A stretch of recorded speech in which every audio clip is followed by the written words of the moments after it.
এটা হচ্ছে একটা আঙ্গুর গাছ, যেটা আমরা গত বছর বর্ষার সিজনেই ছোট একটা কলম করে করেছিলাম। কলমটা হচ্ছে সরাসরি গাছ থেকে ছোট্ট করে একটু ছুরি দিয়ে কেটে রেখেছিলাম।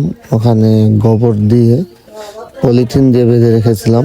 গোবরটা হচ্ছে গোবরের সঙ্গে কিছুটা মাটি দিয়ে, মানে জৈব সারের মতো সিস্টেম। ওটা হচ্ছে আমরা ওখানে বেঁধে রেখেছিলাম। বেঁধে রাখার পর 2 থেকে 3 হাত লম্বা একটা গাছ বানিয়েছিলাম, যেটা 2 থেকে 3টা কুড়ি ছিল মাত্র। তাছাড়া সম্পূর্ণ গাছের পাতা ছিল কম। তো সেই গাছটা গত বছর প্রচুর পরিমাণে পাতা হয়ে বড় হয়েছে সেই গাছটাই। তো এই বছর আমরা মার্চের আগে গাছটা কেটে জায়গায় জায়গায় করে কাটিং করে দিয়েছি, যে আঙ্গুর গাছটা যেভাবে কাটিং করতে হয়। তো এই বছর দেখুন মাশাল্লাহ কি পরিমাণ ফুল এসেছে আঙ্গুর গাছে। যে আঙ্গুর মানে ফুল থেকে ফলটা ধরে প্রচুর পরিমাণে ফুল এসেছে। আর কত বড় বড় একটা যে আঙ্গুরের থলগুলা, কি পরিমাণ বড় একটা থল পড়েছে আপনারা দেখতে পারতেছেন।